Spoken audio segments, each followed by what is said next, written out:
Case 623 by Danny Yu. Chapter 55.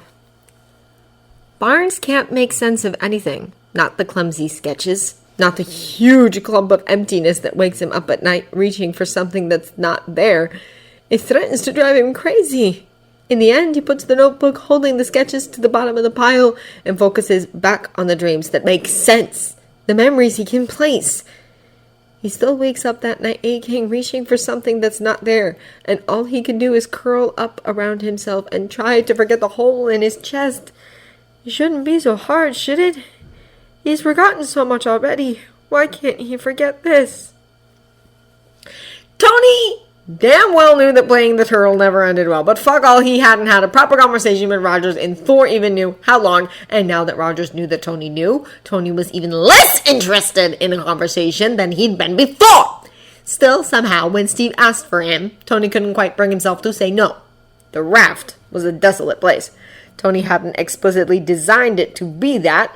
He designed it for functionality and security, had done his best, with Bruce's assistance on upgrades, to create something that could hold the most dangerous hardened enhanced criminals. It had done its job. S.H.I.E.L.D's most dangerous captives were still well and contained. The abomination had never stuck its head out again. Still, he kind of wished whoever had brought his designs to life hadn't settled on making it as drab and depressing as possible. This place was meant to contain people too dangerous to let loose, not suck the life out of them. He did his best to ignore his surroundings as he was led to Roger's cell before settling into the uncomfortable chair someone had set up for him outside Roger's cell. Yeah, he greeted, never mind that Rogers didn't deserve the courtesy, never mind that the military had suddenly become very vocal about how that rank had never been official. Tony, Rogers responded. He looked up with a wide smile on his face that Tony had no idea how to read. How could he look so happy in a place like this? How could he look so guileless when just a week ago he'd been killing police officers and innocent civilians, when he knew Tony knew he'd been lying to him for years? It's good to see you. He glanced behind Tony, and finally his smile fell, giving way to a look of confusion. Where is everyone? Tony blinked, mentally running through the number of things that might be confusing Rogers now. Then again, it could be any of a few dozen things. Tony had never been able to figure out how Rogers had worked. Wilson and Lang were just transferred to a lower security prison to await trial. They aren't really considered uncontrollable flight risks without their tech. Barnes is here too, a few levels away. My idiot god-cousin was taken into custody in Austria, if that even matters to you. Everyone else is in the tower or compound, safe where they belong. No, Rogers blinked. Where is... He took a step closer, and despite the reinforced adamantium bars between them, Tony was suddenly far too aware of just how huge Rogers was. Rogers wrapped his huge hands around the bars and stuck his head as close as he could get, looking to each side before focusing back on Tony. You don't even have the suit, he said, voice hushed. How were you planning to get me out? It was Tony's turn to blink. The fuck? What the absolute fuck? I think you may have misunderstood something, Rogers, he said at last. I'm not here to spring you from jail. I'm here as a courtesy. And maybe possibly in the vague hopes of getting some kind of apology for getting lied to and used as a cash dispenser to finance the search for his parents' killer. Clearly that made him an idiot. I can see I shouldn't have bothered, he said in the end. He got up off the chair and began to make for the exit. Tony! And fuck, there it was. The Captain America is disappointed in you boys that robbed Tony in all the worst ways possible. I did the right thing. I stood up to the government and their agendas. I saved an innocent man. I don't deserve to be here. Sighing, Tony turned back around, gripping the backrest of his abandoned chair. Let's pretend for a moment that I wanted to get you out. Then we'd both be fugitives. My kids would grow up without their dad. The SI stock would plummet and tens of thousands of families around the world would lose their livelihoods. What trust the public still has in the Avengers would be lost, completely and utterly, even more than it already is. The public trusts us, Rogers said, voice so imploring Tony wanted to punch him in the damn teeth. They know we're only trying to protect him. Tony shook his head. They don't trust us worth shit. Especially now when the lauded Captain America decided to say no to 117 countries and kill cops and civilians alike. All for his own personal agenda. You don't get to talk about governments having agendas, Rogers, not when everything you've done for the past 2 years has been all about James Barnes and not what to do with protecting anyone else. Here's the neat thing about the UN, Cap. There are so many agendas they cancel each other out. No one would be able to make us do anything we don't want because someone else would veto them. And even if not, I know this system. I know how it works. I know how to operate within it. And how to play it when I gotta. Now's the wrong time to trust me. That time came and went about a week ago. He turned around and this time he actually began to walk. Tony! Rogers called. Tony, I'll sign the accords. Tony turned around and cocked an eyebrow. You should, he said, for your own sake. Get yourself out from under Ross's thumb, because right now you're his to do with whatever he wants. Come on, Tony, Rogers said. We both know I'm here because I didn't sign. He raised his hands in feigning surrender, a sad smirk on his face. You won, I lost. There you have it. I'll sign the accords and then we can go home and start working on making those darn things right.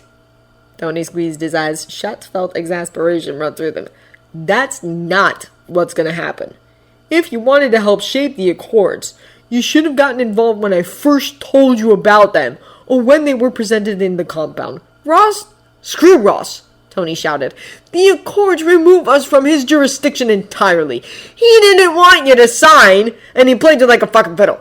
And signing the accords won't save you now. They aren't why you're here. You're here because you killed people.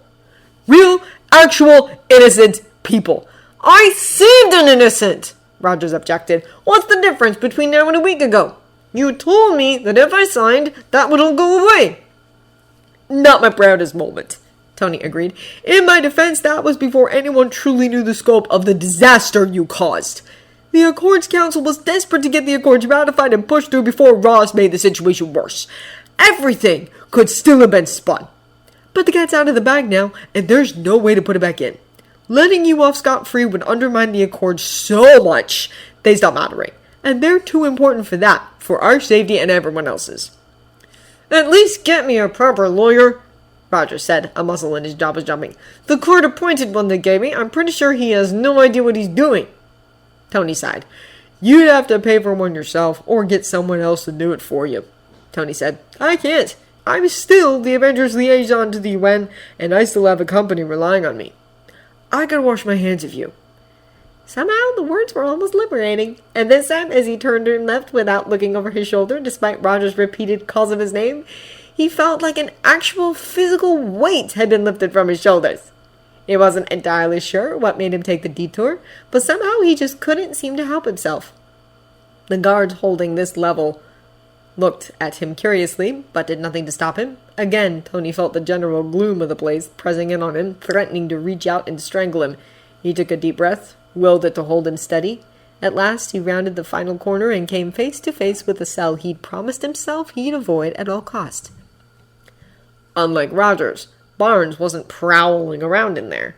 Rather, he was sitting in the corner of his cell, curled in on himself, as though to make himself as small as his large body could allow.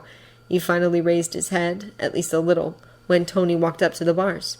Shadowed gray eyes, oddly familiar, looked up at Tony from behind greasy clumps of straight brown hair. Barnes didn't speak, not a word, just continued to silently watch him. Tony swallowed, still beyond uncertain why he was here in the first place. There was something disturbingly familiar about the Winter Soldier, something Tony couldn't place for the life of him. He supposed it was true, what Rogers said all those years ago, that Barnes had a few features in common. Remembering that, all Tony could wish for in that moment was that he never saw that look of defeat on his baby boy's face. Barnes, he said. Stark, Barnes returned. His voice was raspy, as if he wasn't used to speaking, or had been screaming his head off, or maybe he just hadn't been getting enough to drink. Tony took a deep breath, shut his eyes for a moment before peeling them back open. Do you remember them? He finally asked, and he realized he was speaking aloud, a lump in his throat, choked and painful. My mom and dad, I mean, do you? Yeah, Barnes said, lowering his gaze. Yeah, I do. And I'm sorry. I know that ain't gonna cut it, but I really am. Tony let that breath back out. It does. Mean something. Thank you. And it did. It meant more than he'd ever imagined it would, tearing something inside him open, even as it healed something else. It hurt, but it wasn't all bad. Some of it was a good kind of pain, like disinfecting a deep wound so it could finally heal right.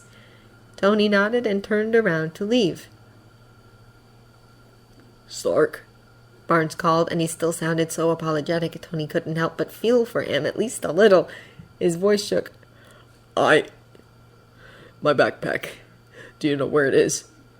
Do you think I could have it back? Tony glanced back over his shoulder. I'm sorry. They've got it in evidence. He sighed, stuck his hands in his pockets. I'll ask the guards to get you a notebook and something to write with.